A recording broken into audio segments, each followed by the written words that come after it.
Welcome. This is the new microphone, the new studio microphone, and what I spent all this money on microphone. So now we'll see how the audio sounds with this microphone. Fair enough? Good. Let's go.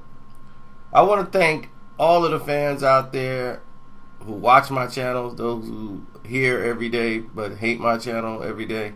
All of you guys who like teams from other cities, states, you guys have sent congratulations to me and the Chicago Cubs. And I want to say thank you for that, because I haven't really been around to put out a lot of videos, and you still came by to support and share into the videos I'm sending out about the Cubs and enjoying the rally, and seeing all the stuff that's going on. I'm not at the parade today because I'd rather watch it from home. I was at Wrigley. That was enough. You're going to be like estimated 5 million plus people here today in the city. That's a lot of revenue for the city, and it's going to be hard to move around in the city. So this is when I stay at home. But all the bandwagon jumpers, it's your time. Get on down there and have a blast. Now, let's get into this video. The Golden State Warriors hosting OKC Thunder, Oklahoma City Thunder, which was really Kevin Durant versus Russell Westbrook. Let's be honest. The NBA set everybody up.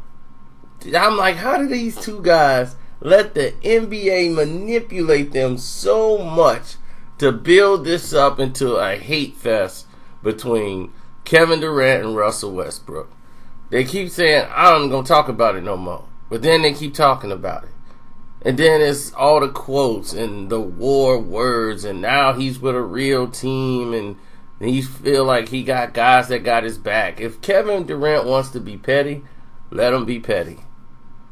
Go and treat the game as the same. But the NBA needs to stop doing that. They always do that. With a superstar player in the league, they pair them up. And I guess they say, this is the way we could sell. This is the way you sell NBA basketball games. Which you really don't have to, because you got like 4 to 5 players on the other team. That's great. And then on the other side, you got exactly what I was talking about. And I want to address this to the people like Stephen A. Smith, who had a problem with Kevin Durant leaving Oklahoma City and going to Golden State, saying they had a great team over there in OKC. That's what I had a problem with. They had a great young team over there with Cantor and Russell. He's coming along. I'm like, are you kidding me? They have a great young team. Is that a joke? Over 60% of the offense, over 60, came from Kevin Durant and Russell Westbrook. Now, this is what I know. That team was so mediocre, it shouldn't have even been that far in the Western Conference Finals. Adams is going to be who he is. The guy they got is Sabonis. I don't know if he's related to the other Sabonis that used to play for Portland, but he has post moves. He's going to be an asset down the road, the forward. But Cantor, how many minutes he play? 3? So the team is showing you they're not really into Cantor, really.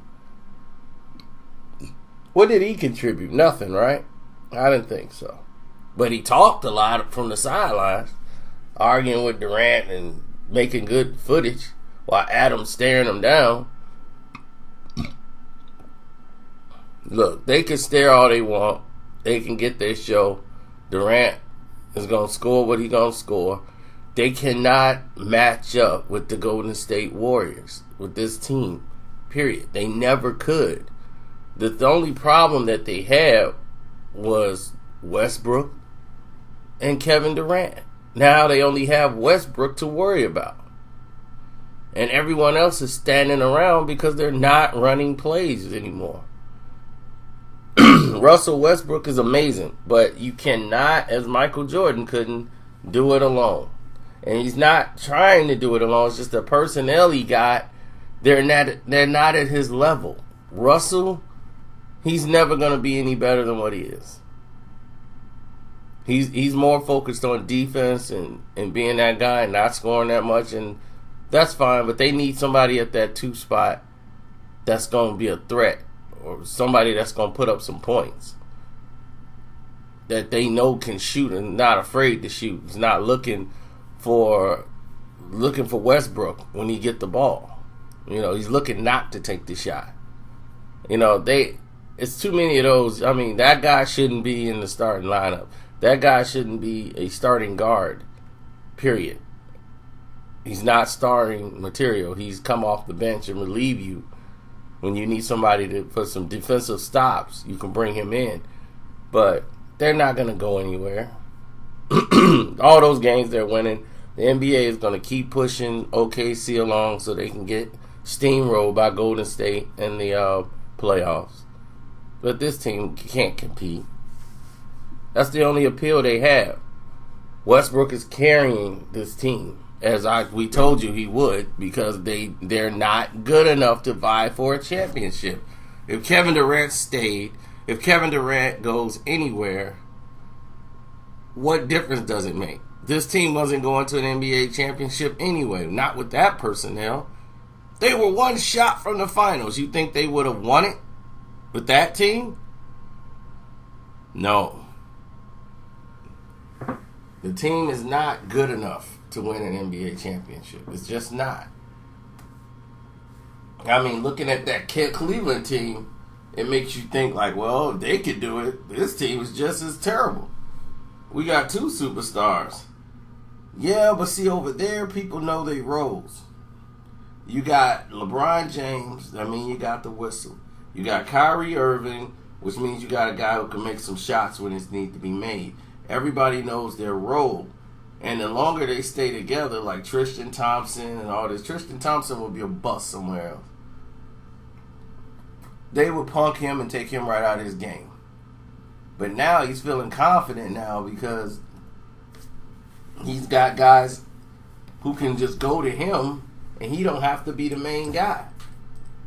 All they need him to do is grab a couple of rebounds and a couple of putbacks. Everybody knows their position. And that's what happened when a team play together. People learn their position. Now, OKC, like they said, going to have a hard time, even though they have a big market, in getting African-American talent or these young talented players, because there's not a lot of things to do in Oklahoma City that they would like. Well, that's granted, but the draft is coming up. And whether they like to play there or not, it's going to be like, do you want to play in the NBA or not? Because we're paying you and we want to go to a championship, and this is what's required.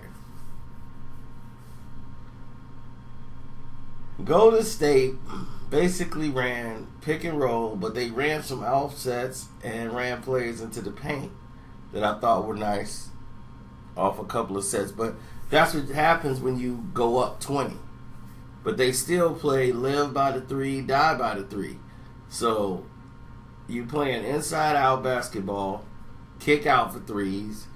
The passing still isn't precise.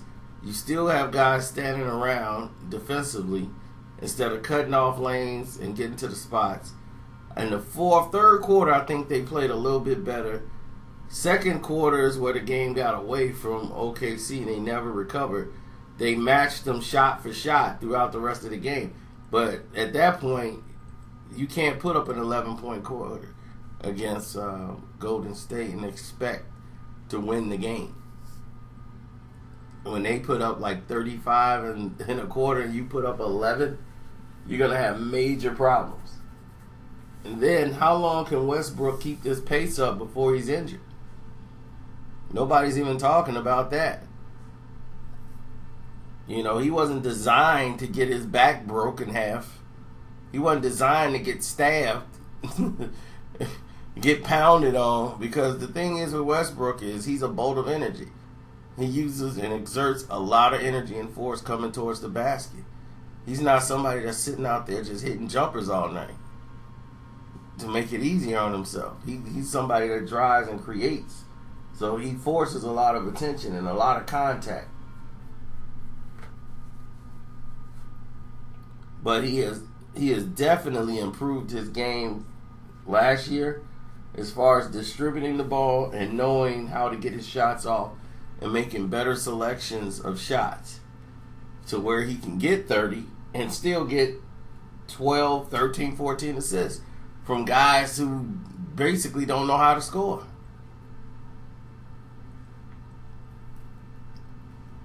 So he's definitely making them seem like they're gooder than what they are, when I see right through that these guys are nothing. They're done. Like, I'm like, these guys here are like a B squad. No, even that, less than that, like a C squad. Most of these guys wouldn't even start. Adams, well, you know what Adams going to be. He's a good body. He's a good starter, but he's not going to dominate a game.